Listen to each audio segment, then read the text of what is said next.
Hello and welcome to the Blockade Runner podcast. This is John, and with me tonight is Ryan. Hello. Hi, and we are excited to launch our first episode here of our new kind of like series of episodes called The Power of the 90s. And I have been really excited to get going on doing these episodes. But Ryan, they were your idea, actually. I think way back in December you came up with this idea, right, to do this Power of the 90s series. Yeah, I mean, on a very, very basic level, like you've definitely expanded it into something like usable. My idea was basically like a Denny's conversation with friends, but yeah.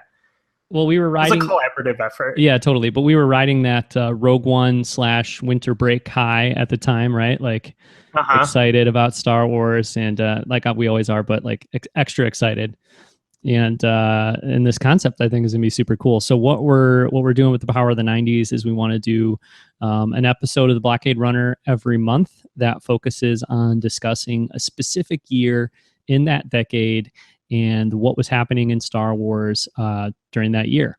So what was going on in terms of the publishing, books, what was going on in terms of novels, toys, any kind of merchandising, anything that was going on in like pop culture with Star Wars, any of those things. And as we ramp up and push further into the 90s, there's going to be so much stuff, so much good stuff to talk about. I'm really excited for that. We're going to start tonight with 1990 and 1991. And those years are a little more lean in terms of what was going on in Star Wars. But I think that's what makes this whole thing pretty interesting, is that the 90s are when Star Wars sort of kicked into gear and entered its sort of second wave and a kind of renaissance for Star Wars. So in the first part of the decade, that's a little lighter, but as the years move on, it gets pretty crazy and pretty awesome and pretty exciting. So yeah, this first 2 years, actually 1990 and 91 are going to be light. But then as we go on, it's just going to improve from there. But there is cool stuff to talk about in these 2 years, for sure. 1990 being... We should say, just to give a disclaimer here, this is probably not going to be comprehensive. I can actually guarantee this is not going to be comprehensive. There are things we are going to miss. Like, we were adding in stuff 10 minutes before we recorded because we found weird things that we didn't know existed. And especially when it comes to like merchandise and stuff, like I'm sure there were like kids' birthday party tablecloths and stuff that were coming out that we don't really have any way to kind of track that stuff.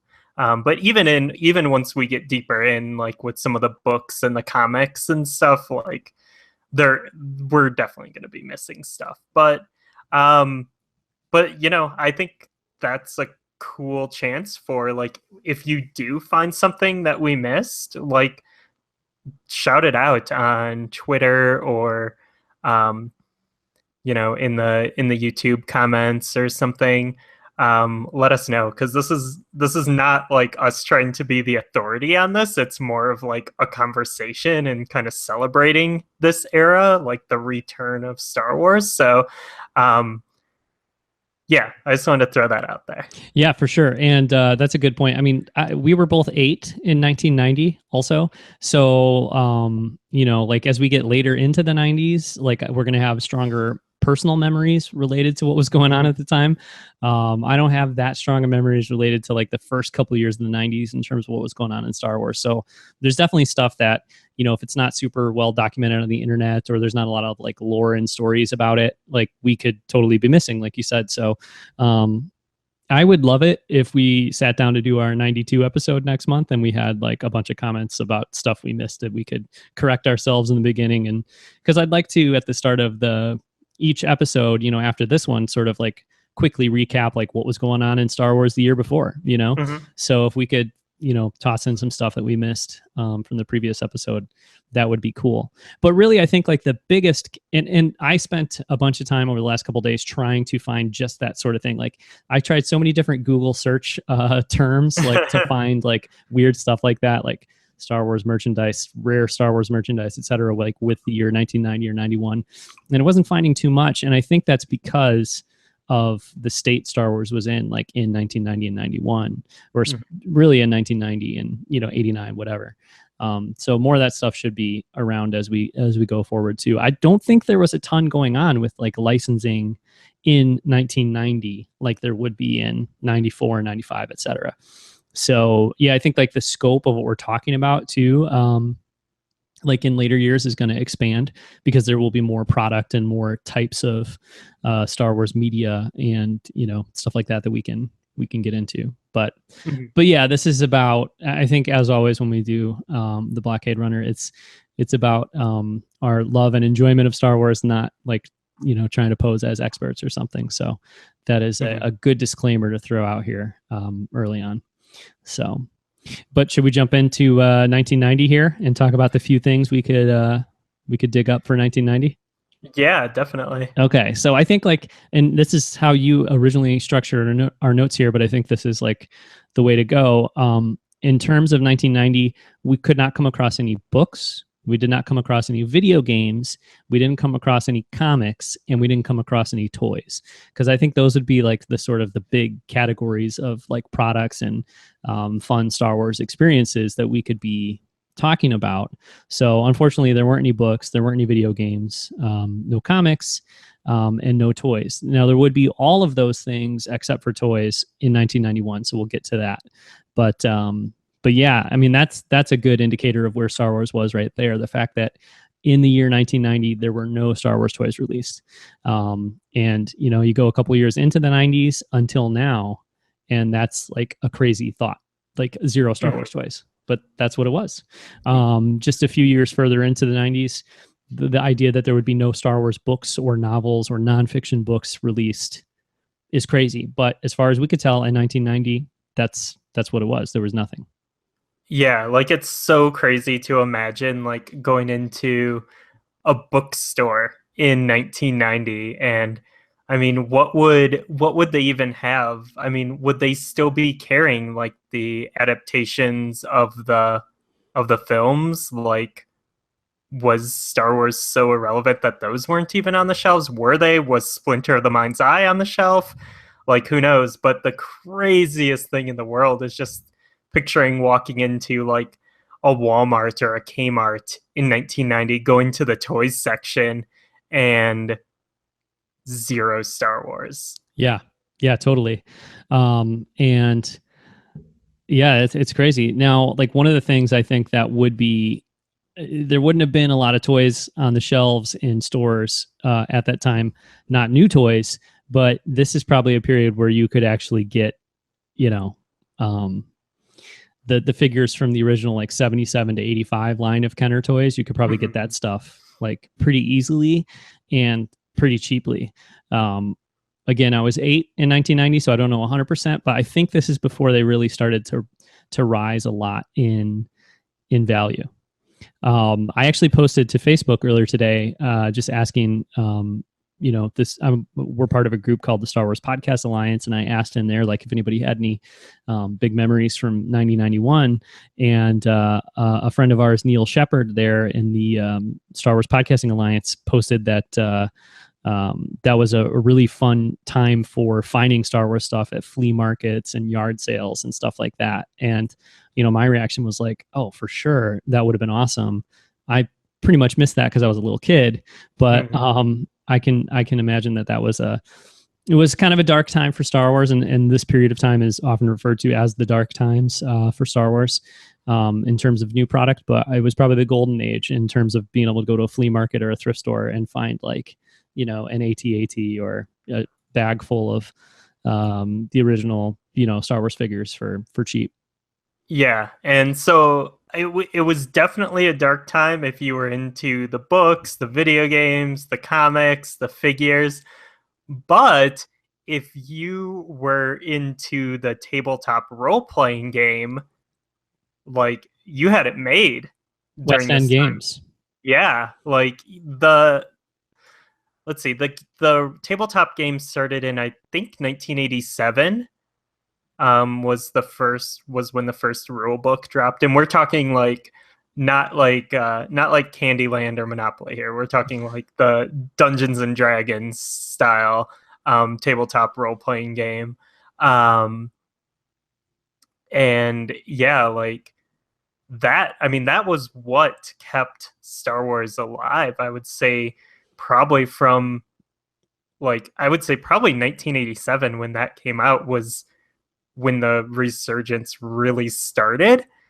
Um, because those books coming out every few years and people playing and investing in the lore and the world, like that's what kept it alive until I don't know, probably something we'll talk about in 91 with the Timothy Zahn books. Yeah, for sure. And I think West End Games, I don't know how often they get the credit, but they deserve a lot of credit for kind of keeping Star Wars alive because keeping fans, somewhat satisfied because there was almost nothing going on from like 85, 86 to 91, but those role-playing games were there, and they were not just providing something for Star Wars fans to do, they were really kind of expanding the lore of Star Wars, because I think that's a big thing. I know people who didn't even necessarily play the role-playing games would get the source books and read those source books because there was just a lot of cool ideas and interesting information and just universe expanding, lore expanding ideas there, and it was kind of keeping Star Wars fans going, you might say like on life support a little bit or like just like a drip feed there, but at least there was something to kind of keep people engaged during those years. And, you can see it even today, like Pablo Hidalgo, who's obviously a huge voice in Star Wars and a big contributor to what's going on in Star Wars now. I think got started by writing for West End Games. Or at least that was something he was doing very early in his career. So, yeah, I mean, I think West End Games is a huge contributor to those dark years and then the dark times to Star Wars fans during that time. But also, like, you can even still see like the influence of ideas that were created for the West End Games role-playing games. Like in Star Wars Rebels season 3, you'll see a ship or like a reference like show up in that show that is something that's from a West End Games source book in 1989 or something. You know what I mean? So yeah, it's really cool that that stuff was there at the time. And it's not forgotten. There's a lot of Star Wars fans that were into that stuff at the time that still love it, and it's even kind of trickling into recent Star Wars media. So I think that's really cool. Now, Ryan, if either one of us would have ever played a Star Wars role-playing pen and paper game, it would be you. I would love to do it, but I never have. Did you have any of the source books? Did you play any of the Star Wars role-playing games? I've never actually played. I did play D&D in my, I guess, teen years, and then got back into it in my 20s. I do own one of the source books, just to kind of have and to read through, and I think it's the second edition source books, and it is so awesome. I think didn't I actually do a post on Blockade Runner? I think you did. Yeah, I think you did. Okay. I'll have to link to that in the show notes here because I think you did do that. I picked it up a couple of years ago, and yeah, just like going through, looking at like the art and all like the flavor text and all the like expanding lore and stuff. Like, it's so cool. I mean, I would still like if somehow that could be organized in 2017. I would love to sit down with people and actually, get a campaign going. But that kind of stuff's really hard to do these days and invest in. Yeah, I know. I think there's maybe a few Star Wars podcasts. Maybe I'll look those up and try to link to them too. But I think there's just a few Star Wars podcasts that maybe do that like as their show. They record like a session of a Star Wars RPG, and like kind of, because there's definitely podcasts that do that, right? Like role playing games, and they sort of have the campaign going, and they just like record that, and sort of like people listen and follow along with that as it develops. So yeah, but no, I would love to do that. I've never ever done it, and I think it would be super fun. I don't know. I think this technology we're using right now could make something like that possible potentially. But who's going to be the, see, I'm too scared. Like I'm afraid of being the DM, you know what I mean? Like, I'm not sure I can keep it going. Like, who's going to do that? We need somebody to be like the DM, I think, unless that's you. I have total faith that you could be an awesome DM, but I don't know that I could do it. I have DM'd before in a D&D campaign, but it's not my favorite thing to do. It was basically something I did just so we could play. So you could get it going. Yeah, but no, it's a lot of work. Sure. Okay. Well, that's on the bucket list, though. Maybe something we can try someday, right? Maybe when we retire. From like our careers or from podcasting? From our careers. Oh, okay. Okay. Gotcha. Okay. Probably still be podcasting then. Oh, yeah. Okay, cool.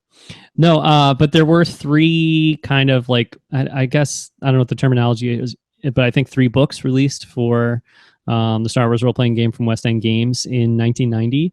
One is called Galaxy Guide 6 Tramp Freighters. One is called The Game Chambers of Questel. And then the last one is the Rebel Alliance Sourcebook. And I read a little bit about each of these today, and they are pretty interesting. Did you like read up on these at all? Yeah, and I mean, they kind of follow like the the way the D&D source books go, where it's like, okay, these are maybe this is a like a quest or a campaign, or maybe this is like, okay, we're introducing like new types of characters, new mechanics, so they're going to they're going to be in this book, something additional to that. Like the Tramp Freighters book is like adding in smugglers, basically, and like, so how is that going to work?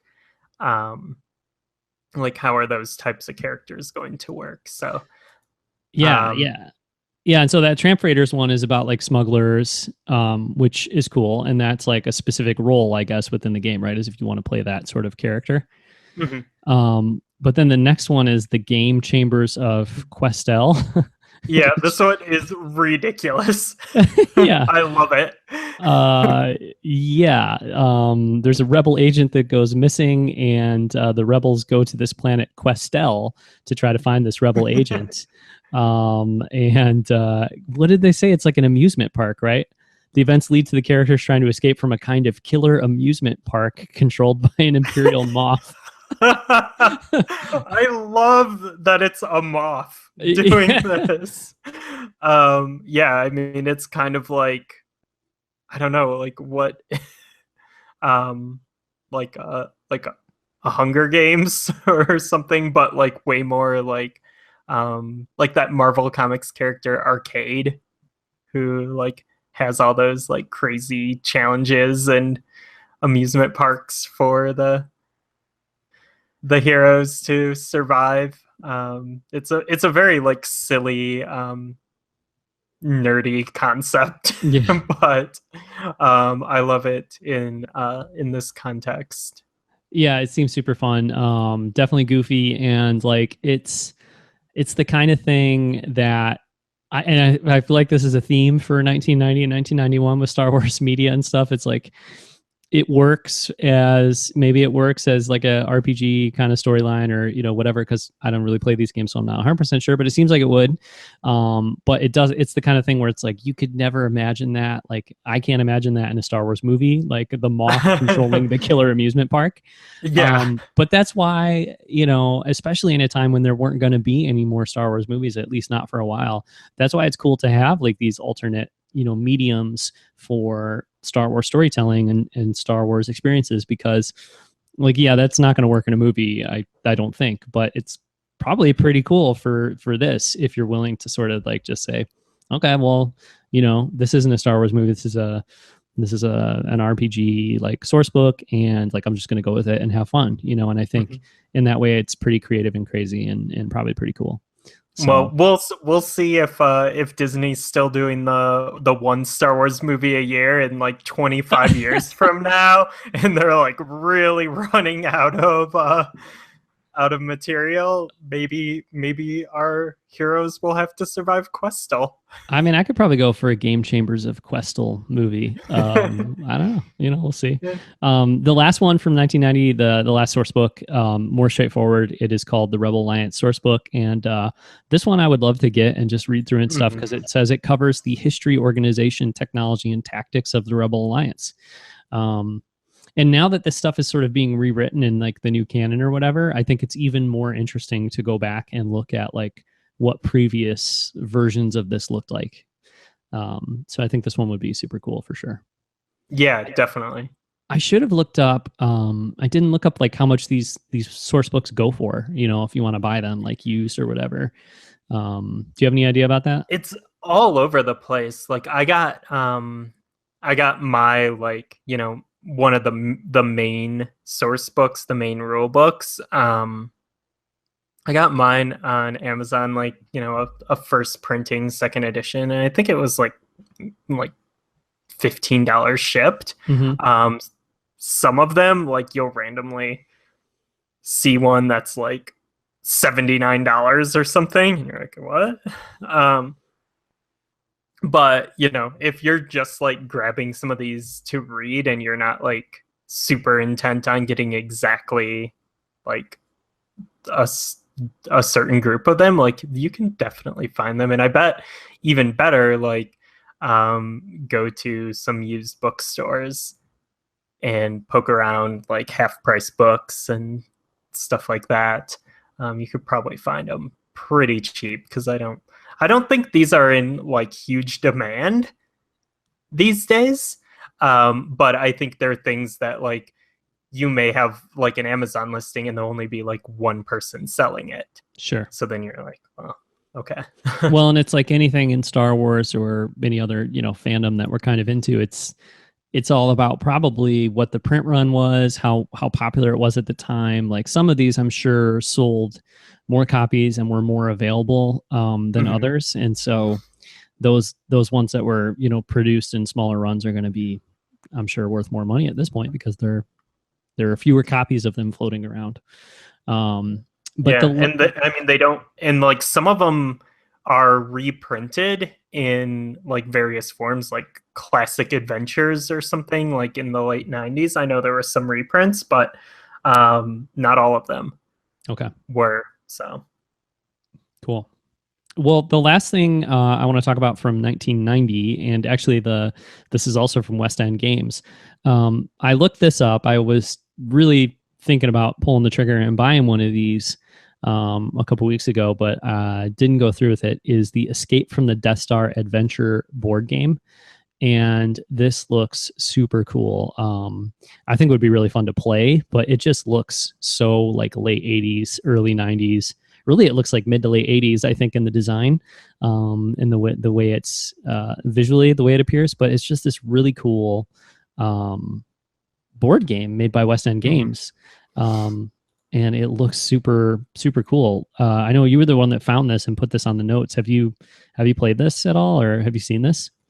No, I love the aesthetic. Like the box is like amazing looking to me. I'm not a huge board game guy. Like I would, like, as we were kind of like finding this stuff, like I was way more interested in like the role-playing game source books. Sure. This I don't know, it looks cool. It looks a little more maybe intensive than like your typical, like, I don't know, like what we kind of expect from like a family board game, like I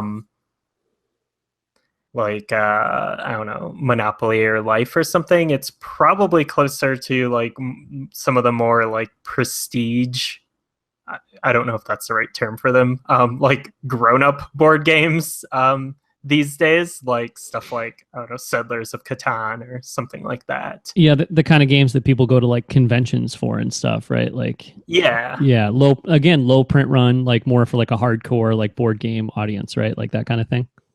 Yeah, I would say so. Yeah. Well, and I mean, like I said, it was made and developed and put out and produced by West End Games. So you'd figure there would be a little more of the like, deep dive kind of feel to it compared to, other Star Wars board games. I think there was like a more mainstream, like late 70s board game, wasn't there? An Escape from a Death Star. Maybe that's not totally the title, but I'll have to look that up. But there was like a Death Star themed like family board game, I think, about 10 years before this, maybe. You know what I'm talking about? I'm sure, like I've seen that, especially from the times of the original trilogy. Yeah. I feel like I've seen those, but I can't really say anything for certain. Okay. Yeah. All right, cool. Well, let's jump into 1991. Real quick though. Yeah. Okay. So I just looked on my phone, just on Amazon real quick, like what some of these Star Wars source books go for. And actually a lot of them, like that Rebel Alliance one we were just looking at, like you can get one for like $7. Oh, wow. So, well, plus shipping, so about $10-11. I did find the game that we have to, the source book we have to use if we ever play. Okay. There was a Shadows of the Empire one. You're about 5 years too early, but okay. Okay, yeah, and I guess we'll get to that. But if we ever do play, that's the one we got to go to, I think. But oh man, yeah, that's something to look forward to, because I think we are going to have a lot to say about Shadows of the Empire. For sure.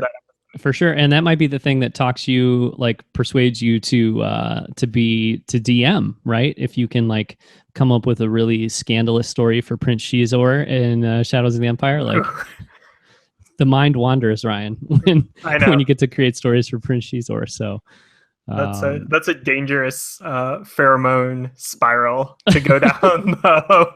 I could, if I get too into the role, could start like homebrewing that stuff. I don't know. You're gonna start homebrewing Prince Shizor's pheromones? Hey, you never know. If I really want to make it an authentic experience. Oh, all right. Well, that does sound good. Okay. Let's jump into 1991. And 1991 is the year that I think is credited as sort of Star Wars's return, or the start of Star Wars's return. And in large part, that is due to Timothy Zahn's Heir to the Empire novel, right? Mm-hmm. Now, I feel like a really bad Star Wars fan and an even worse Star Wars podcast host, because here I am, recording this episode about Star Wars in the 90s, and I have not read the kind of keystone kickoff, like most important Star Wars, probably the most important Star Wars novel of all time, I would say. This is the big one, and I haven't read it. But I know you have, Ryan. So yeah. I'm like, luckily one of us is sort of informed about this. But it's a book that's like, the reputation is huge for this book. Mm-hmm. And so even though I haven't read it, I've been, hearing about the characters from this book, and sort of like this kind of set up the EU, and I've read a bunch of EU books after this involving characters that were sort of either created or expanded in this book. So this is sort of the father of all Star Wars expanded universe novels. If we're not counting, the Han Solo books and Splinters of the Mind Eye, and the Lando books and stuff from the like late 70s, early 80s. But the new Star Wars expanded universe was really kicked off here by Heir to the Empire. So I want to talk about this book on a number of levels. I want to talk about like the impact of it, but also, a little bit about the plot and the characters of the book and stuff like that. So, but why don't we start with like, when did you read this, Ryan? Were you reading this like in the 90s? Did you read it a couple of years ago? Like when you probably didn't read it in 91, but no. So in the next episode, I get to talk about the first Star Wars book I read, because it came out in 1992. But then after reading that book, and we'll Is talk it the about that sequel next to Heir to episode. the Empire?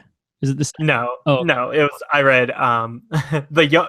I was like 10 years old, and I read The Glove of Darth Vader, which was the young adult Star Wars book series. And I probably didn't actually read it until like 93. But after reading that, that was the only book that my library, that was the only book in that series that my library had. So I was like, I want to read more Star Wars books. And I went and checked out Heir to the Empire, and I was probably like 11, 12 years old. And I was an okay reader, but definitely not punching that high above my weight as a reader. yeah. So I mean, I remember taking home Heir to the Empire and just being like, "Oh God, I can't even get like a page into this." Kind of thing. And it was pretty frustrating. I didn't actually read the trilogy until um it was probably when I went on my hugest EU bender, which was between episodes 2 and 3. I was in college at the time, and I was basically from the college like the library in DeKalb, Illinois. I was checking out like two Star Wars books a week and reading them. Like I read everything in those years. And that's when I read the trilogy, and I read it in like 2 weeks. And Nice. yeah. Well, that's going to come in handy then, as we continue with the '90s talking, because there were a lot of Star Wars novels released in the '90s. So Yeah, I barely remember any of it though. But even like I mean, just the impact of this book and like the characters in it that are still talked about today. Because there's a lot of Star Wars books, a lot of EU books where we're not really talking about those characters. Like they had their time and they served their purpose.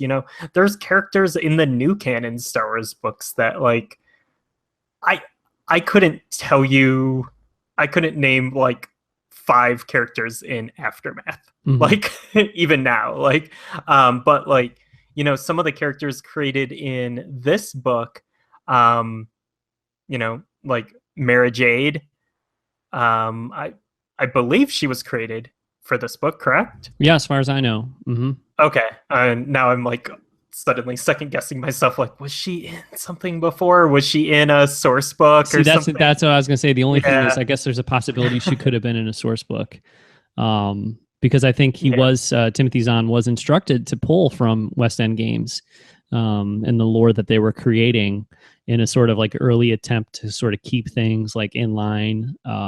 So he did pull from the source books, but I think this is her first appearance. Okay, and then obviously Thrawn is a character that we are, you know, experiencing today. Thrawn, is appearing on Star Wars Rebels. Just had a novel. That novel did come out, right? Yeah, that novel came out mid-April. Mm-hmm. Okay. Okay. So yeah, I mean, Thrawn is part of the new canon. He's the San Diego Comic Con exclusive Black Series figure as well. There's like a deluxe version that I was able to check out at the Hasbro panel at Star Wars Celebration. Oh my Very goodness. cool. Yeah, I mean, there's Yeah. going to be like a standard 6-inch, Thrawn, Black Series Thrawn, but this one Okay. comes with like all kinds of accoutrement. Like it comes with like his I don't know how to pronounce it, the Yisel Mary or whatever, those little, like that little thing that blocks the force, that little creature. Yeah, snake things from the trees. Yeah. He comes with one of those, Okay. and he comes with like a painting since he's an art collector. And actually Yeah. the cup, the chalice in Indiana Jones and the Last Crusade. He has that as well, because in the Star Wars Rebels series, in his office, that was like put in there as an Easter egg. So then they put that in the Comic-Con exclusive. Whoa, Yeah, it's really that's cool. amazing. Yeah, it's a That's very really cool cool. figure. So I'm not going to get it because I'm not going to be at San Diego Comic-Con, and No. it's going to be exclusive. But although I hear that on, I think it's the Tuesday morning after Comic-Con, or usually the Tuesday morning after like any like exclusive thing, if you're glued to Hasbro Shop, they put up like extras, or I don't know if it's extras or they just have a certain amount that they allot for selling online like the following week. So it's not totally impossible to get them, and obviously resellers buy them and stuff too. But anyway, Thrawn's everywhere. This is kind of the year of Thrawn, with his comeback in Rebels and his own novel, and even stuff like this exclusive figure. So yeah, and I mean, people were stoked when that stuff got announced. So like, he's a really super beloved character. I would say probably the, like, I don't know, tied with him. Like, I feel like the most asked for character in the new canon's probably Mara Jade, who would definitely probably not serve the same purpose in the new canon, but I think, that's something that people really want, because they are just such beloved characters. Yeah, and I think it's great the way that they're sort of pulling in like characters from the expanded universe in a way that makes sense. And Thrawn, I think it's cool. Like, it seems like they can bring him in and they don't have to change that much about who he was from then to now. I know that like those force blocking creatures, the Yusilmiri, or however you pronounce that, that's one thing where they were sort of like, that doesn't really fit our view of the force these days. So, they didn't bring those along. But for the most part, he remains, I think, very similar character to who he was in the expanded universe. So, why not bring him back? Like you said, with Mara Jade, who I'm, not as familiar with, although she showed up in a lot of stuff in like the 90s and early 2000s, like video games and, stuff like that. So I feel like I have more exposure to Mara Jade than I do to Thrawn, just because she was kind of in a bunch of stuff after that. With her, yeah, I think there's not a great place for her to fit into this new canon without kind of drastically changing the character, or at least her role. But I wouldn't be surprised. I think they probably will bring her back at some point. So, and then Thrawn has a in Heir to the Empire. Thrawn has like a what's the name of this character? He's like his sort of right hand man. Boy, I was looking it up earlier today. But in Rebel season 4, there's going to be a character voiced by Warwick Davis that goes by the name of this character from Heir to the Empire. I don't know if you know who I'm talking about. He was like Thrawn's like hand or something. Well, no, that was. I guess I'm confusing my terms from, because Mara Jane. Was it his bodyguard? Maybe. What's the name of the bodyguard? Rook? Yes. Yeah. Okay. Yes, Rook. So there is going to be a character in Star Wars Rebels season 4 named Rook, that's going to be played by Warwick Davis. So very cool, I think. Cool. Yeah. Huh. Yeah. That's interesting. Yeah. And with Timothy Zahn releasing Thrawn earlier this year, I feel like I've heard like quite a few interviews with him. He's been on panels at Comic Cons and he was signing a ton of Star Wars Celebration. He's kind of been out there talking about Star Wars in the last 6 months to a year, let's say. And so I've heard him talk a few times about like the inception of Heir to the Empire and kind of how he came up with all that stuff. And he's talked about how like he looked at Star Wars and thought, okay, well, we need like a new villain. We need a new big bad or whatever. Darth Vader is gone. So we want to do someone who's different from Darth Vader and different from the Emperor, in the sense that his wit and his strategic skills are his sort of, that's where his power comes from. It doesn't come from the Force. It doesn't come from like these dark Jedi arts or whatever. It's like a very different kind of villain. And I think that was, a really interesting and smart choice to make with this like relaunching of Star Wars storytelling, um, to do that, you know. Mhm.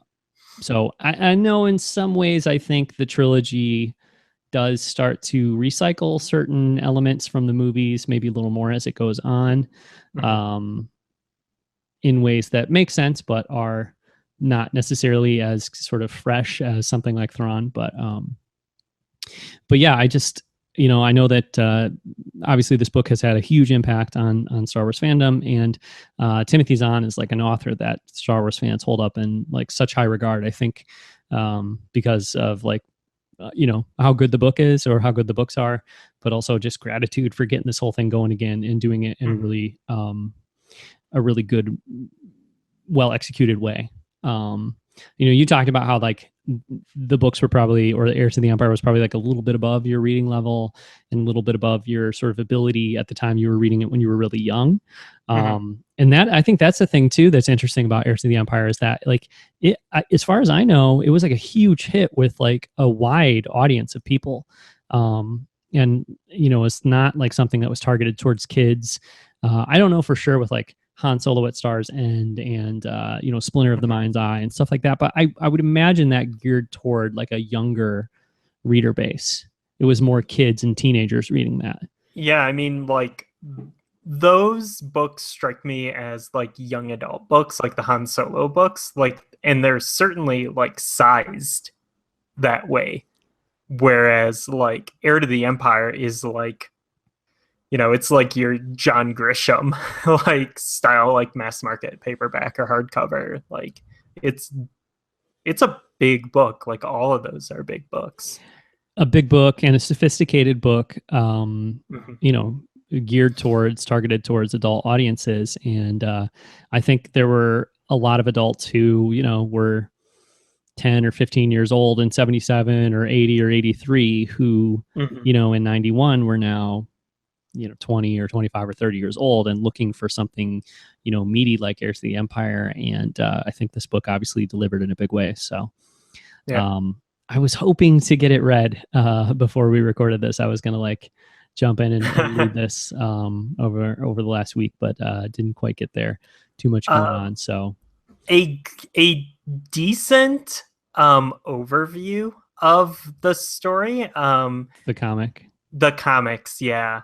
Um like it's, I mean, they obviously, they, you know, with any adaptation, like comic adaptation, if you've ever read a comic adaptation of any of the films, like, you know that there's stuff that's different, stuff that they miss, stuff that's not as developed, some stuff is more developed. It's a different experience. But if you just kind of want like thematically similar experience, I would say that you can read like all three volumes in, I don't know, 2 hours probably, and get, and essentially get the whole story. Like I would say it's definitely a step up from just reading like the Wikipedia Yeah. entry for all the books. Like, I do recommend the comics. I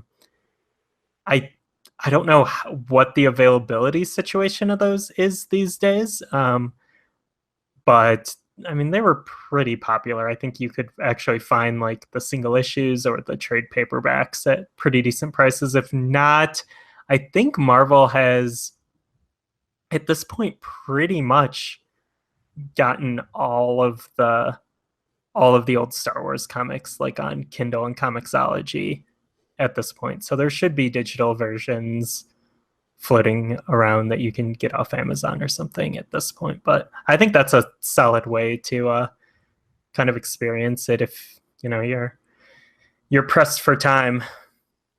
Yeah, I actually totally plan on doing that when we get to the year that those comic adaptations were released. Yeah, because those were a few years late. Like those were towards the mid or end of the 90s. Yeah. Yeah, I want to say it was like 96 or something like that. Huh. Maybe earlier than that, but we'll see. We'll definitely I definitely plan on going through that when we get to that year. So, and on the note of like Han Solo at Star's End, I bought that a few months ago. I have that over on the shelf. I totally plan on reading that and the other Han Solo books from that era. And I'm hoping, maybe I can get you to read those, or get Kevin or Lindsay or somebody to read those, because I think it would be a lot of fun to revisit those that trilogy of books now. Those are goofy books.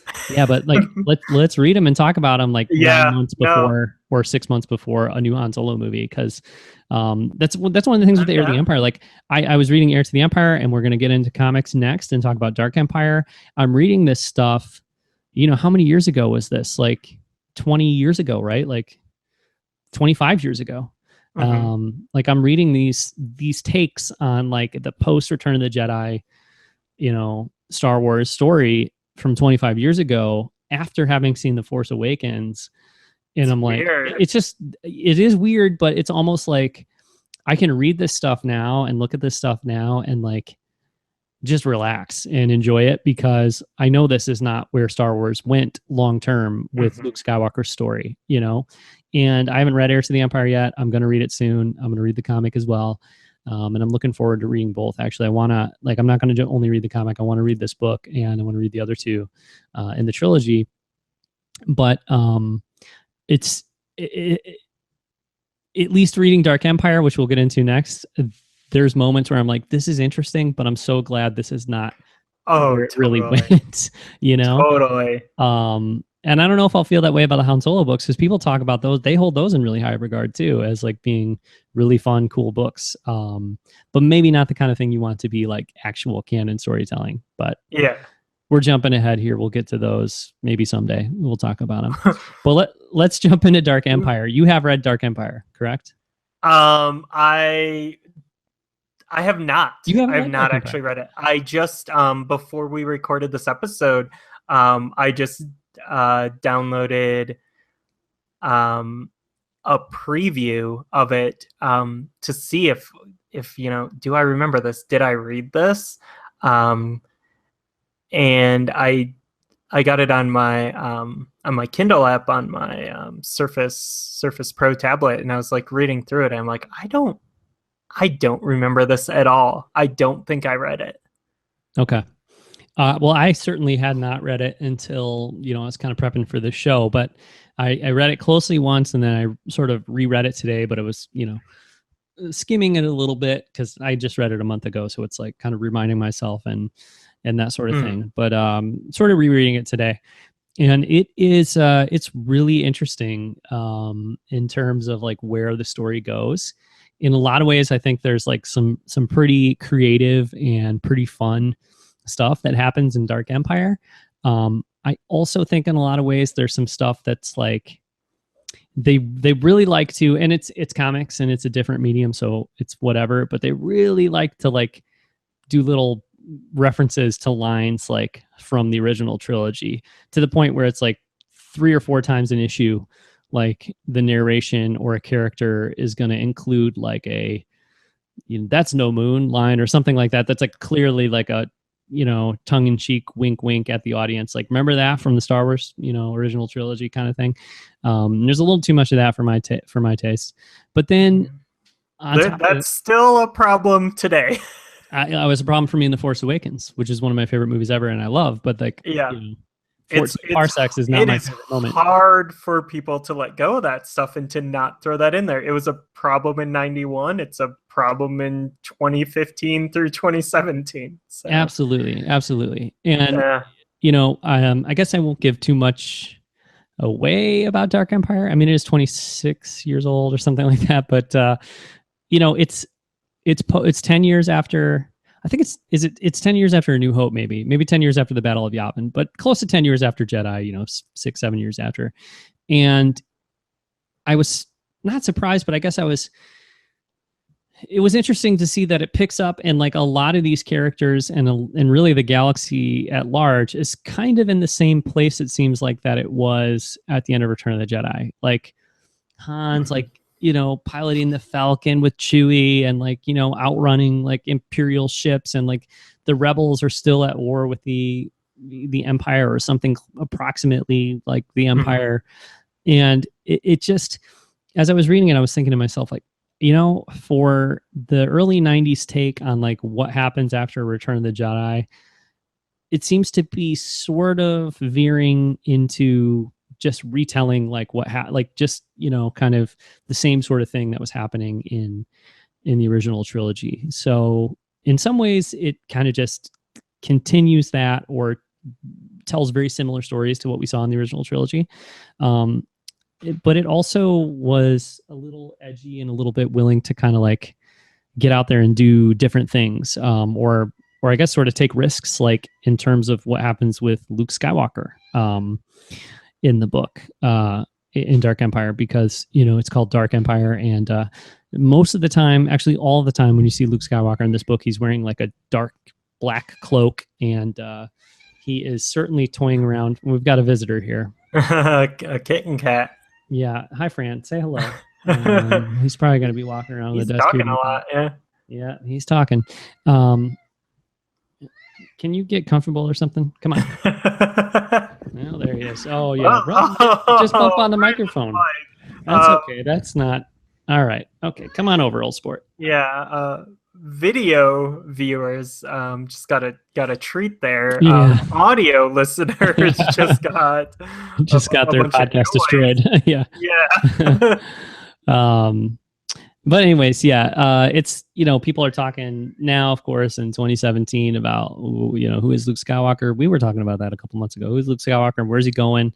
And I feel like, one of the things that's crazy about Dark Empire is, on the one hand, it feels like the right choice to make, and on the other hand, it feels sort of cheap, is that Luke really kind of, goes down a path very similar to Darth Vader. And Star Wars is this whole like poetry, like repeating things. George Lucas talks about that, and you see Luke lose his hand in Empire Strikes Back, and then he looks at his father's stump where he cut his own father's hand off in Return of the Jedi, and thinks, "Oh my God, I'm going down the same path as him." And you have all these reoccurring motifs and ideas and things, and that is Star Wars. But then, like, I'm reading this comic and I'm seeing Luke make a lot of the same choices that Darth Vader made, and it's like, I don't know. I'm thinking, like, is this like motifs, like reoccurring motifs, and is this poetry and that sort of thing, because it's Star Wars poetry, or is it like, kind of cheap, easy way out storytelling?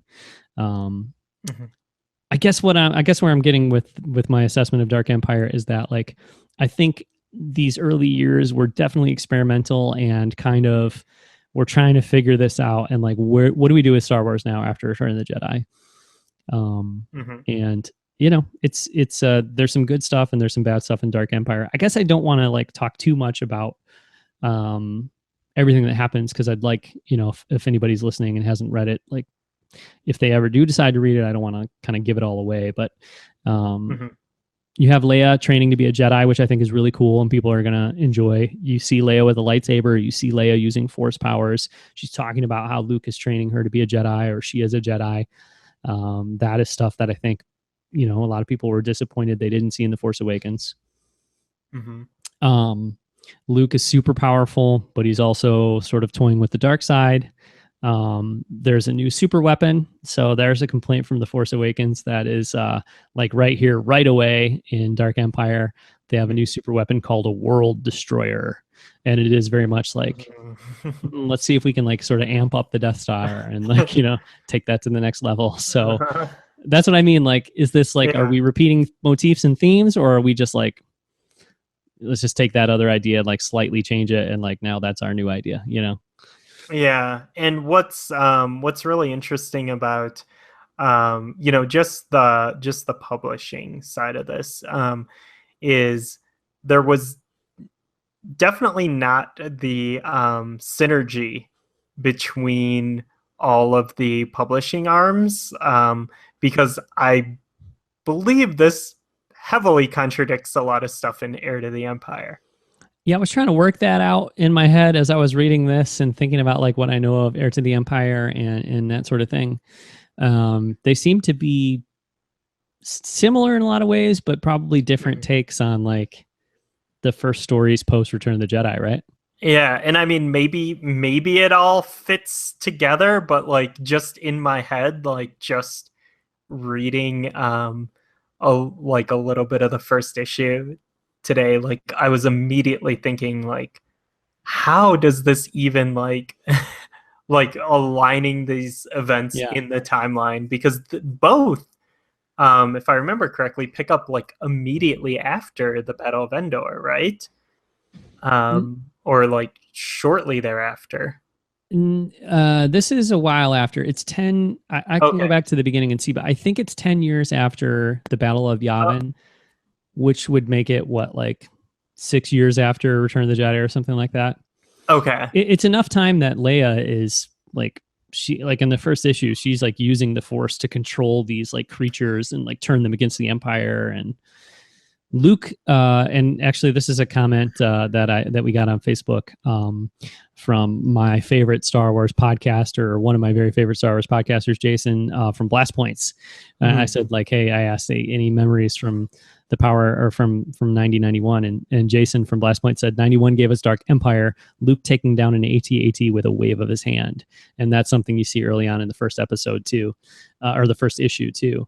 And that's really cool. It's a cool moment. It's like, hey, this is comics, so you can do that in comics, and it's cool, right? Like, I don't necessarily want to see him do that in a movie, but it's cool in a comic book. But that moment right there is an example of what I was talking about earlier. Like, he does that, and then the text bubble is like an exact quote of Yoda from, like, the original trilogy movie. Yeah. Size matters not, and all that stuff. And it's like, okay, it's pretty on the nose, but it's cool. It's whatever. Yeah. But And it's just like when that happens constantly throughout all the issues, that's when it's a problem. Like, if they want to show me Luke Skywalker like taking down an AT-AT with the Force and like, bust out a classic Yoda line, like, go for it. But if you're gonna do that every third page, like, it's not my fave. yeah, but I mean, it was a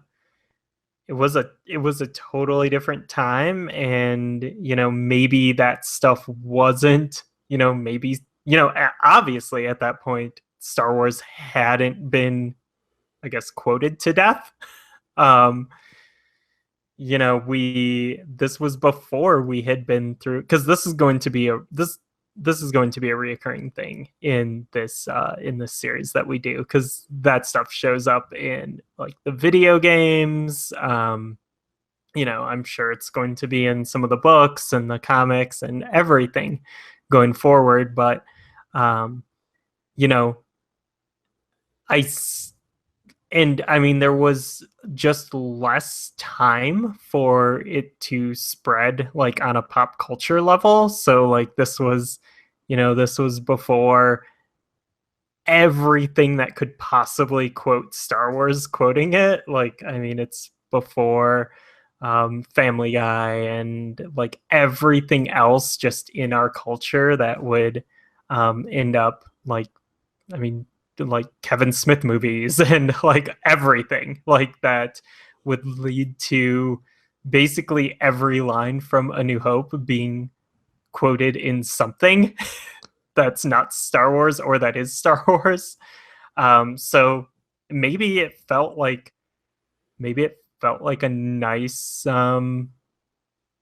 like a comforting and cool throwback at the time. And I also think like, I mean, home video was obviously a thing here, but this was before every Star Wars fan had owned the original trilogy 18 times too. So like people probably, because this was before the THX versions, the THX Oh yeah. VHS. Mm-hmm. So like, I mean, probably like the only, copies of Star Wars on video were like the rental ones, like those old boxes. And I mean, they were probably released. Actually, I have no idea. Yeah, there was a Fox Home Video release of the classic trilogy in the 80s sometime. Okay. I don't think it was rental only, although like we were so young at that point, and yeah, I don't remember, but I know like I remember seeing those at friends' houses and stuff. So I think they were released on home video. Now they might have been like $90 a pop or something, like, because VHS tapes were super expensive at that point, or at least some of them were. Do you remember that though? Like a new movie would come out like on VHS and it would be like $90 at Media Play or whatever. But then some movies, like if they were really huge, like popcorn movies or just movies with like a super huge audience, they would come out for like $30 or $40. or maybe it would be like $90 for like the first year, and then like after a year went by, then they'd be like $30 to get to buy a VHS tape. Yeah. So it might have been something like that, where when Star Wars first came out on VHS, it was like rental only, but then after some time went by, you could get them, to buy at home. Yeah, that's a really interesting concept, because I definitely did not own Star Wars until the THX VHS tapes. I didn't either. So I have no idea how much access people had to Star Wars like at that time. I think that as far as VHS tapes and like movies went and stuff, they were pretty ownable, but Okay. but owning like a whole library of movies was not a thing people really did in the 80s like we do now. Yeah. There was like Suncoast Video at the mall and stuff, and you could buy movies, but like a lot of the movies at Suncoast Video were like 70, 80, $90. And I feel like people just, you would rent movies, you'd get 2 VHS recorders and, like play it on one VCR and record it on the other one. Or tape it off HBO or off TV or something like that. Like people had tapes, but like a lot of times you weren't like buying home videos like we do now. So, but I think Star Wars would have been one of the ones that a lot of people had. But in comparison to the way we own movies now, yeah, they probably weren't super there out there. But in comparison to like the other movies of the time, I think they were pretty probably ubiquitous or whatever. So, yeah, but I'm not an expert, obviously. Yeah, I have no idea. Yeah. But a couple more things before or about Dark Empire before we move on to like our last couple topics here. One of the things I thought was really interesting, and I liked it. I didn't always necessarily like the way like it was put out there or the way it was executed, but like Palpatine is like a major player in Dark Empire, and I don't know how he shows up in Heir to the Empire or into that trilogy. I imagine he's in there, and I think he's in there via the same method he's here, which is cloning, right? And this is like Star Wars in 1990, 91. The Clone Wars were a thing that were talked about in the original trilogy. Maybe they were expanded on. I think they were expanded on a little bit, maybe here and there in West End games. But like that word got dropped in A New Hope. Like, oh, I fought with your father in the Clone Wars. And like, what are the Clone Wars? And people theorize like, oh, I think all the stormtroopers are clones, and, maybe Darth Vader's a clone, like all this stuff. Like, this whole thing with the clones was just really interesting because there was so little information about it. And then of course, in 90, 91, I guess, really, and beyond, as like the Star Wars universe was starting to be explored by all these different authors and creatives, like clones naturally sort of made their way into the storytelling in a really different way than how they ended up coming into the storytelling when George Lucas was in charge. But yeah, Palpatine is, and that's, not to give too much away about the end of Dark Empire, but Palpatine is like, has this whole plot going on with like clones and, achieving eternal life through constantly replenishing his physical body through a new clone. Is that part of the Timothy Zahn trilogy? Is that kind of like, you know what? I really can't remember. It's probably super huge, but when it comes to stuff in Star Wars that like I'm really not into, like I kind of just like plug my ears and go, that's fine. This is why I can't tell you anything about the Mandalorians for that exact same reason. Like, it's just not my thing. And it kind of goes in one year and then like out the other. Yeah. I mean, it's kind of like with Darth Maul these days and stuff. I'm like, cool, okay, I'm gonna think about everything else that's going on here that's not that. But again, I need to revisit the Zahn trilogy because I don't remember that specifically. One thing I did want to say about Dark Empire, just looking at it, like a few pages of it today, I actually really like the art. Hmm. It's a very like it's almost like an abstract like watercolor-esque art style. Like it kind of looks like I don't know, like almost like 80s pop art in a way. Um, it's I mean it's somewhat refined, but I was like, I was like, this is a 1991 comic book, and I was like sort of expecting like the I don't know what you'd think about when you think of like early to mid 90s like comic books, like in superhero stuff, like the like Rob Liefeld, like I was gonna say Image everyone's Comics, like everyone's super ripped and there's like so much like detail on everything, but it's not that at all. It's kind of like the exact opposite. It's almost like um if you're comparing it to like superhero comics, it's almost like um the sort of like simplicity and like just really bright colors and like really like just images that really pop like in like 60s Marvel stuff. But yeah, I was like looking at it, I'm like, wow, this is a really I really dig this art. Like it's not what I expected at all. Um and I thought it was cool. no, it looks cool for sure. And you know way more about like comics and comic art than I do, but I thought, it's got like more of like a late 70s or like kind of 80s look to it in the sense that it seems like the style is I guess this is a weird thing to say because I'm like, oh, it looks like it's from the 70s or 80s. And then I'm about to say that like it's like the style of art or drawing of like, I'm thinking of like the early like Spider-Man comics or like the 60s and maybe early 70s Mm-hmm. like Marvel comics. But it has a little more modern look than that. But yeah, it doesn't remind me at all of the comics I was reading like in the early 90s. Like Mm-hmm. you said, they totally looked like 90s and like yeah, just a different look altogether. And this yeah, for sure, it seems more like it would have been drawn by somebody who was in an earlier era of comics, and that's cool. But then there's also like I'm looking at the last pages of the first volume of Dark Empire, and I'm reminded like Luke Skywalker. There's lots of times where they show Luke, and he's like this last panel, like he has like bright yellow and like blue highlights on his face, and then like his cloak, which is like a black cloak, is like has all this like blue like kind of light around it, and it's colored in sort of a blue color, but it's like this black cloak, and yeah, it's got a definitely an interesting look. For sure. And I think you described it a lot more eloquently, but even like on the I second. think we kind of said the same thing. We're like 80s, but kind of looks like the 60s. Yeah, we did, but you said it first, which meant I was just retreading what you'd already said.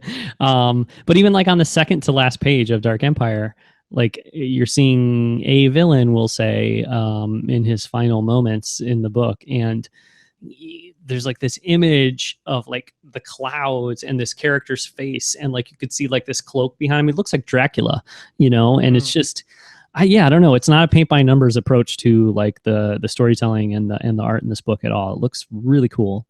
Mm-hmm.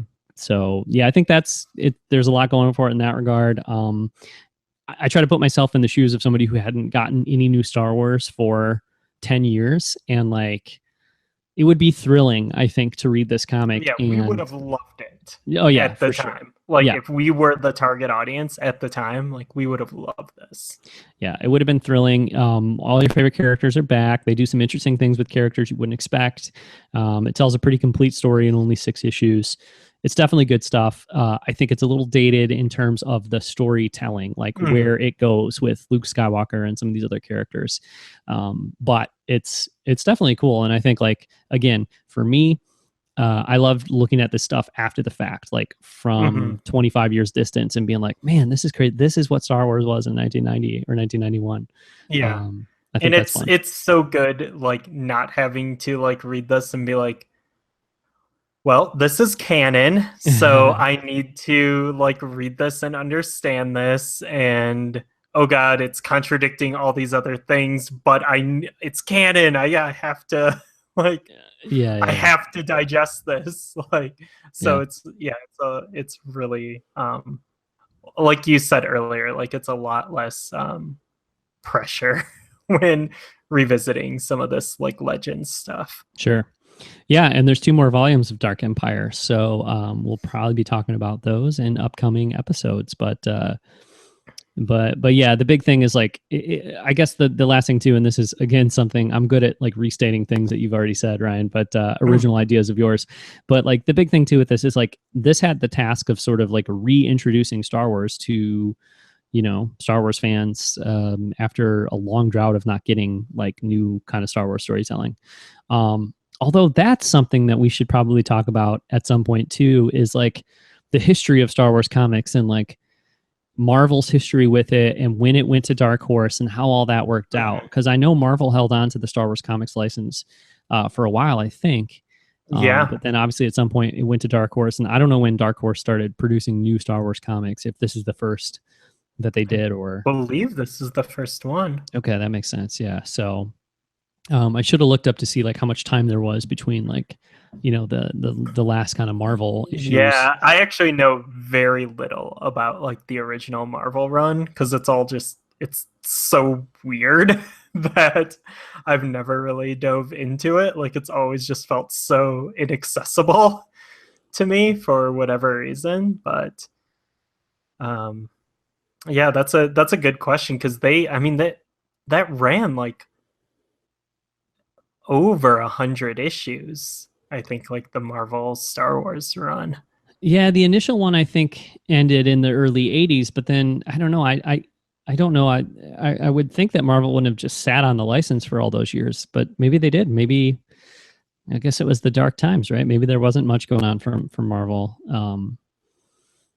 during all of the 80s and the 90s. We'll have to correct ourselves at the beginning of the next episode. Go back and look up. Yeah, what went on with Marvel Comics. Yeah, I just looked up something that I remember is they were definitely publishing Ewoks comics in 1987.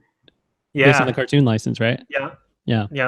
And okay. So I would also assume probably like droids were in there as well. But actually, yeah, I know nothing about this stuff at all, like the Ewoks, droids, cartoons, all of that, and definitely not the comics. So okay, but it's safe to say that in the same way that like, or it seems safe to say that in the same way that like Heir to the Empire like really relaunched like Star Wars storytelling in the novel form, like I think Dark Empire like kind of relaunched like, okay, now we're going to start telling new, fresh, exciting Star Wars stories in comic book form. And this is going to be something that you're going to get regularly, and it's going to be like high quality stuff.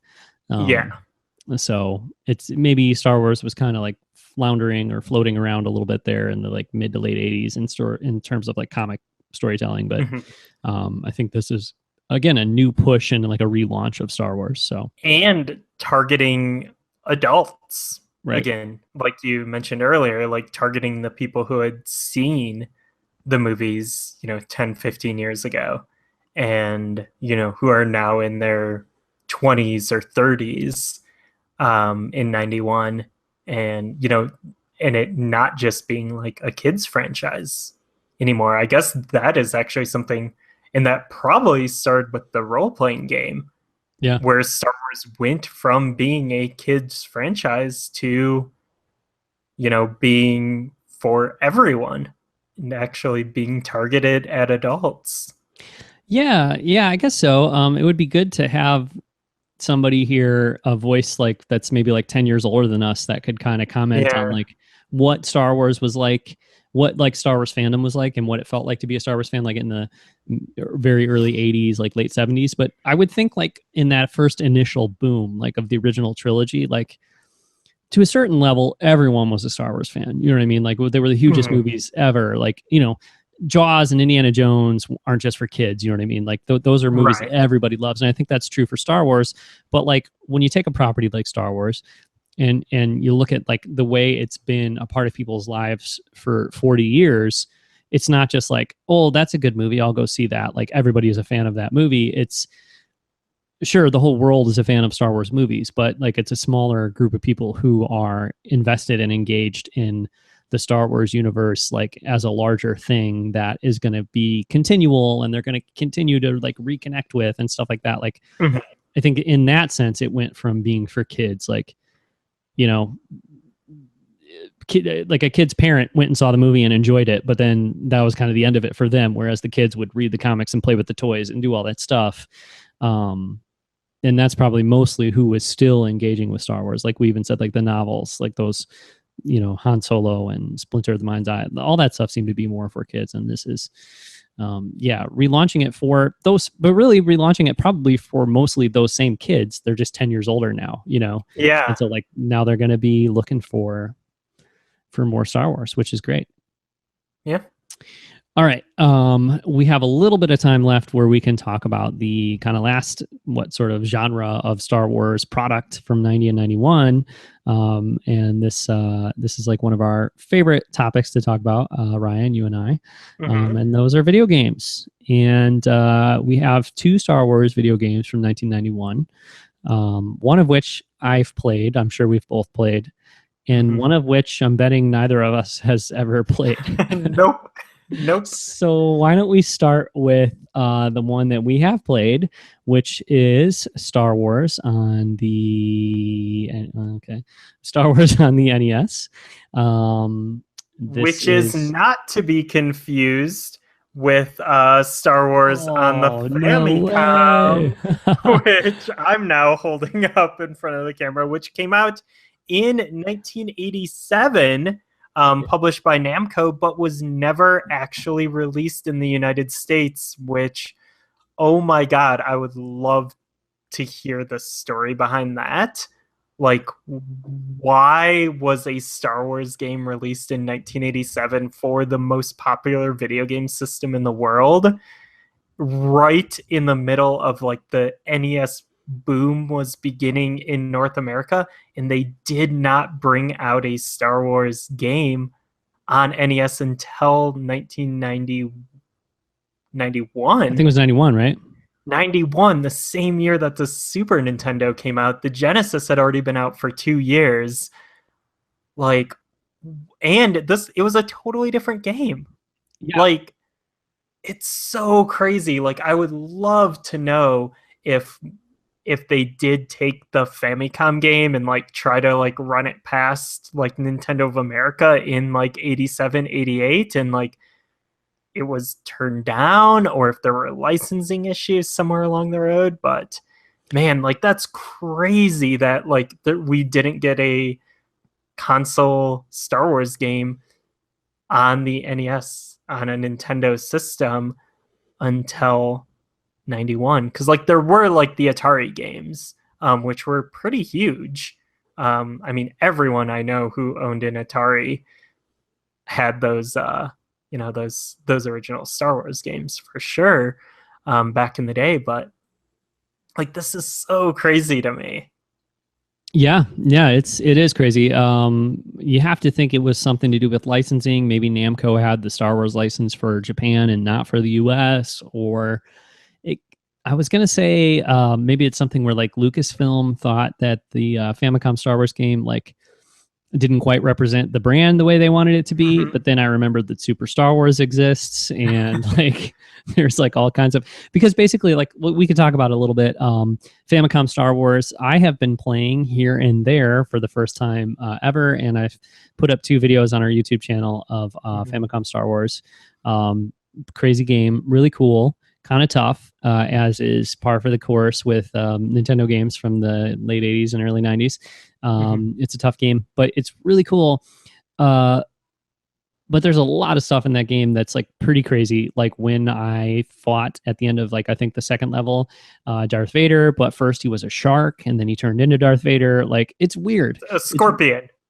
No, that's at the end of the first level. Oh, yeah. Which is weird, but I feel like not as weird as when he's a great white shark and I'm swimming around in a tank. Yeah, there's crazy stuff in the game. It's really weird, but it's super fun. It's got big, blocky, colorful sprites, and it's very Japanese looking. Like it has an anime look in the way the game is presented, the characters, the story, like the, what'd you call them, the interstitial, like kind of like cutscene type, Oh, those look so cool. They look really cool, but also they look very Japanese. So I don't know if it was someone somewhere decided this wouldn't play with American audiences, which I think would have been a crazy call to make, because I'm sure it would have been well received, I think. But anyway, Yeah, I want that story. Um, and I've never come across that in either my Star Wars research or old video game research. So it's an interesting thing. But back to, I guess, the game at hand, from JVC, I believe, right? yeah, JVC. It's listed here as from JVC and Lucasfilm Games. So this is before LucasArts, I think. Lucasfilm Games. Yeah, made in Japan, it says on the label. Probably the cartridge manufactured. Yeah, I guess so. I don't know where JVC Games were developed, but I think that's a Western company. Yeah. Yeah. Actually, I don't know. I think it's a Japanese company. I'm not sure. Japanese company, huh? I don't know. But in any case, it's a pretty different game from It was the Famicom. developed by Beam Software, who's an Australian studio. I knew this was a Western developed game. Yeah. Well, it definitely does not have the Japanese flavor that the Famicom Star Wars game has. Yeah, they also similar in this time frame on the NES. They developed Back to the Future, which is a questionable NES game, and like a Terminator game, and The Punisher on NES in 1990, which is a game I really like. But, yeah, and I like this Star Wars game.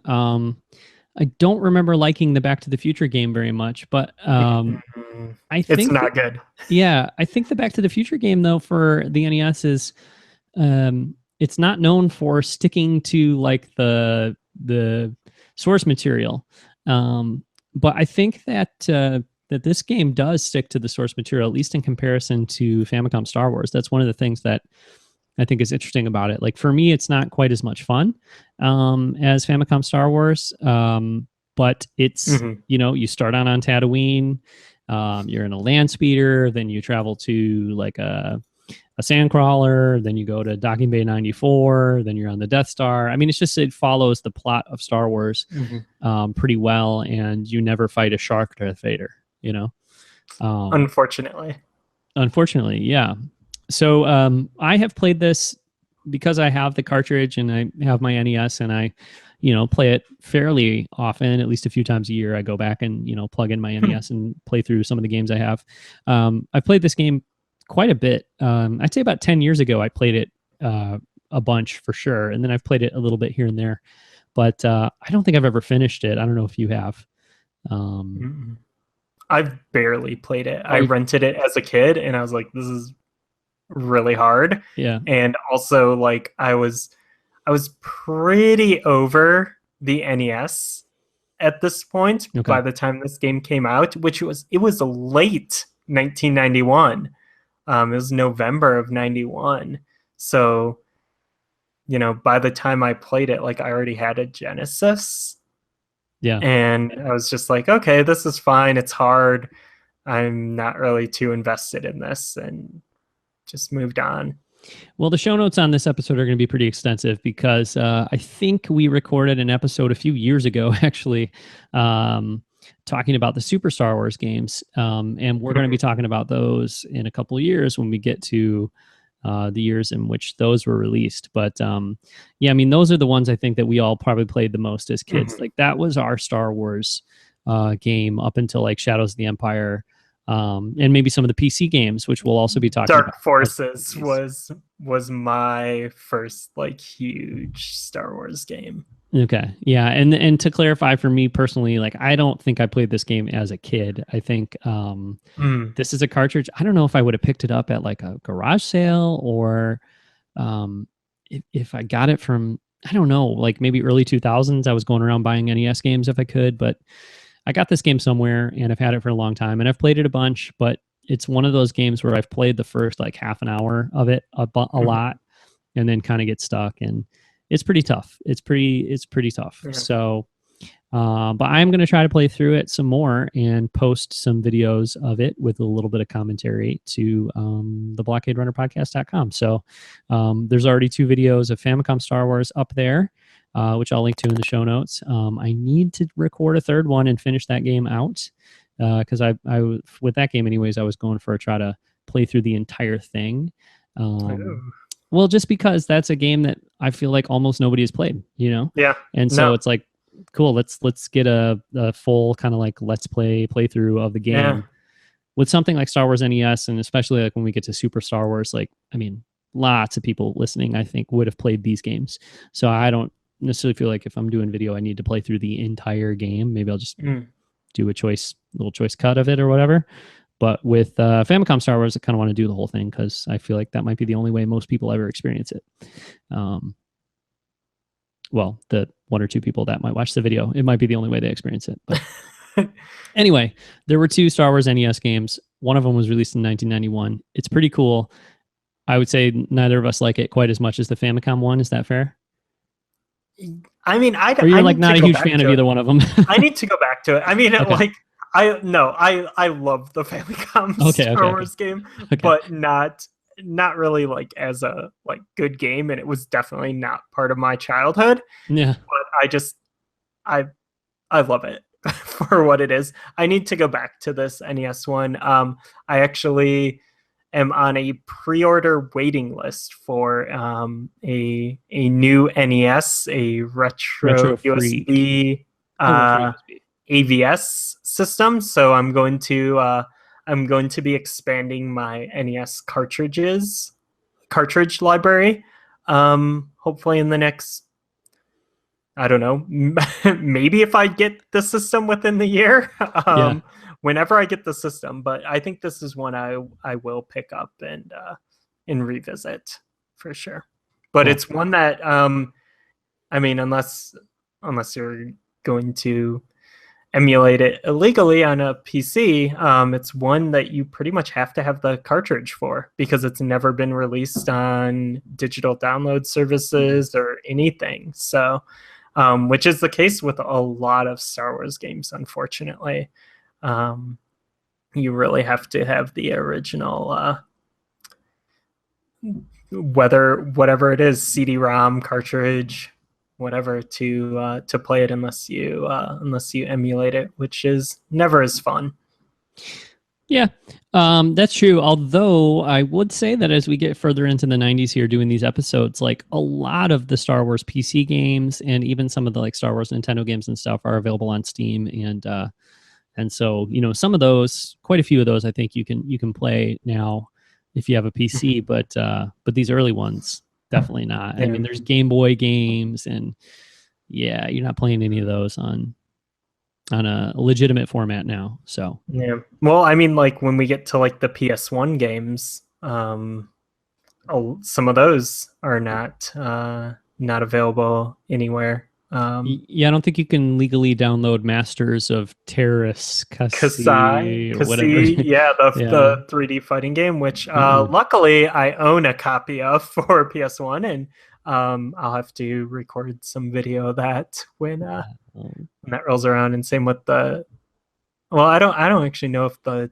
Twisted Metal Star Wars game, the Destruction Derby Star Wars Metal Destroy, whatever that one was, Demolition, Star Wars Demolition. I don't know if that was actually in the 90s, but if it was, we'll be covering it. Well, I'll tell you what, Ryan, you can definitely cover it and post it to our YouTube channel, even if we can't link to it in a Power of the 90s show notes, you know, talk about it on the episode. Like, I'd still love to see some footage of you playing that game. But we've been going here for a long time on our 1990-91 episode. My cat is bumping into the microphone again. But before we go, kind of last topic here, we have to talk about this game that you looked up and found out about today, actually, right? Yes, and this was kind of a late addition because the dates on it, I initially passed over it when I was looking at these notes the first time because I was seeing it as a 1992 release, but that was only for one platform. So this Star Wars game is Star Wars Attack on the Death Star, and it was released for the I believe Sharp X68000 PC and the PC98 in Japan. The PC98 version came out in 1992, but the X68000 version came out in December of 1991. So this is a game, again, another Star Wars video game that was released exclusively in Japan. It was released exclusively on these two Japanese PCs. But fortunately, there, people have posted video of the game both on the X68000 and on the PC98 onto YouTube. So you can actually see this game in action, and it is pretty cool. Yeah, it looks definitely really cool. It's like the footage I saw, I only saw like a minute or two of footage from the game, but it looked kind of like an updated, well, not really modern, but at the time, modern take on like the Atari Star Wars game, sort of like wireframe kind of graphics, like look to it. The arcade game. The arcade game, yeah, that's what I meant. That was an Atari arcade game, though, right? Yeah, and then there was a form of it on consoles in the 80s, but yeah, it's got like a similar kind of vibe to the arcade, but vector graphics, right? But like an updated version of that, sort of, right? Yeah. Do you know how long the game is? Like from the video I watched and the title of the game, I'm like, is this like a 10-minute long game, or do we know like how much to it of the game is there? I don't really know. I've also only watched maybe like 10 or 15 minutes of video footage between the two platforms. Mm-hmm. But it has a very expansive intro.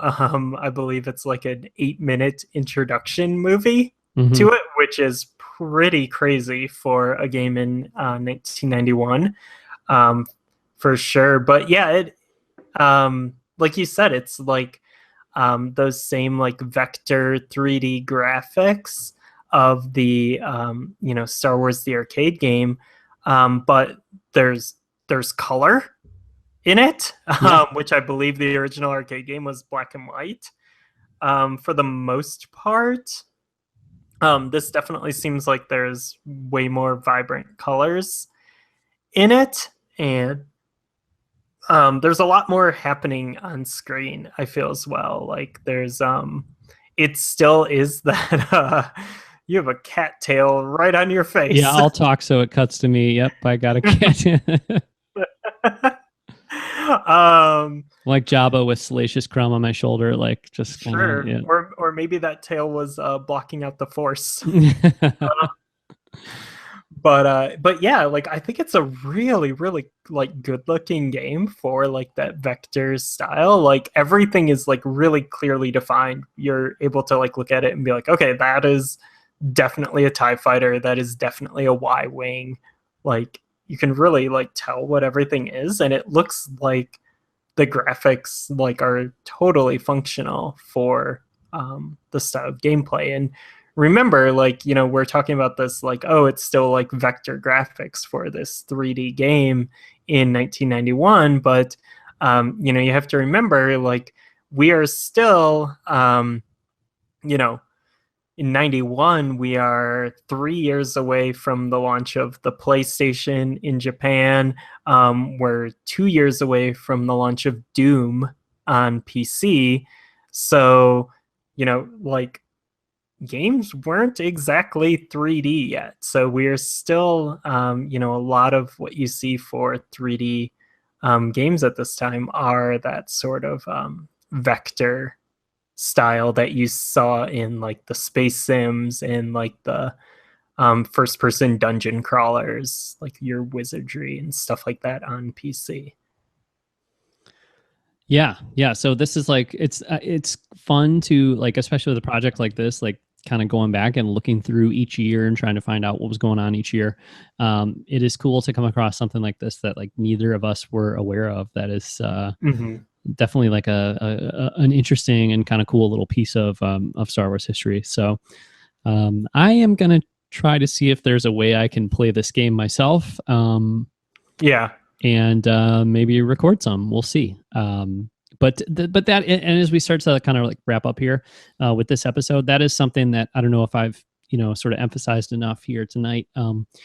We're gonna do an episode like this every month, but as much as possible, I'd like to put up like videos and maybe even blog posts and any kind of like supporting material that we can, like related to what was going on in these years. So it could be like stuff like toy reviews or like photo galleries of like merchandise we might have from these years, and just anything like that we can put up, like to try to make it like something that goes a little bit beyond just the individual podcast episode, and sort of like a month-long celebration of any of the cool stuff that was happening in any given year of Star Wars. So for 91, it's going to be mostly video games, and we'll go from there. But yeah, like I'd love to get some footage up of NES Star Wars. I'd love to finish my Famicom Star Wars playthrough, and then if there's a way that I can work like maybe like a Sith kind of Dark Jedi magic here and get some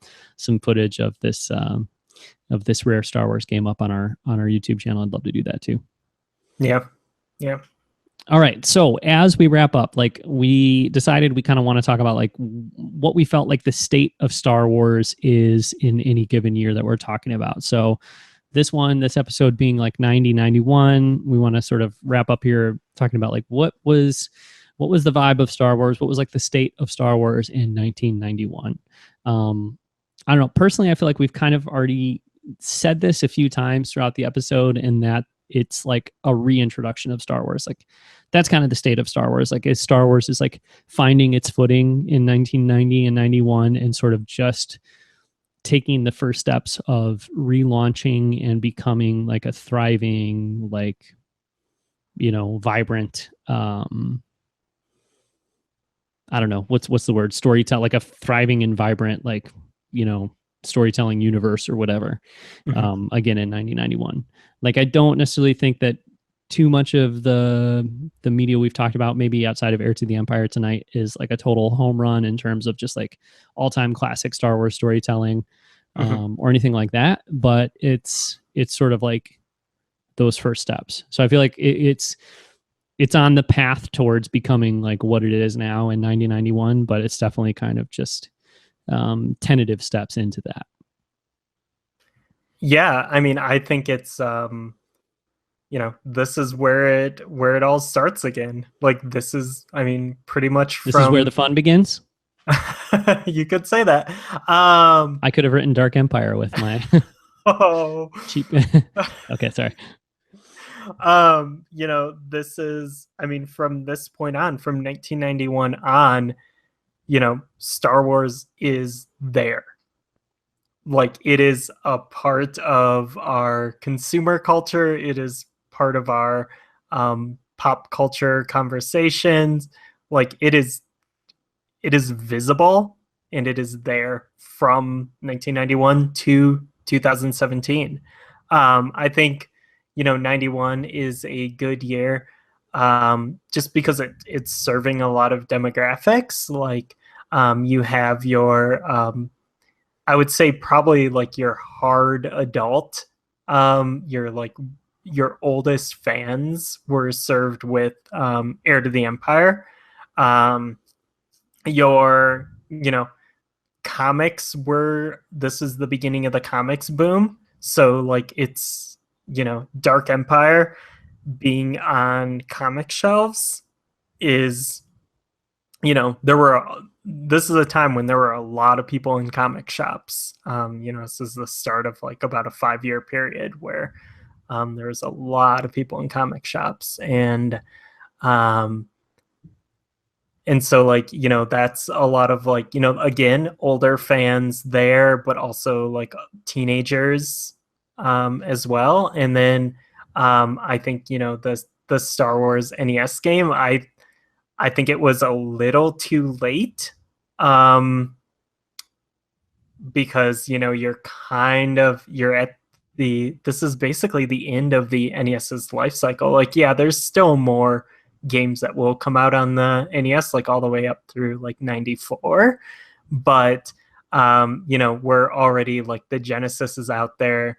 91, like Sonic the Hedgehog came out on Genesis. Like Super Mario World launched the SNES. Like, we're kind of moving on at this point, but at this time, there are also probably a lot of NESs being passed down to little brothers, little sisters, as people who kind of grew up with the NES were moving on to the next the 16-bit console. So I feel like maybe the NES game hit like the younger demographic as well. I'm not really sure because it didn't really resonate with me at the time, but I think having a Star Wars video game on the shelf at your Funko Land, at your Walmart, at your video rental place, I think that was something that people took notice of,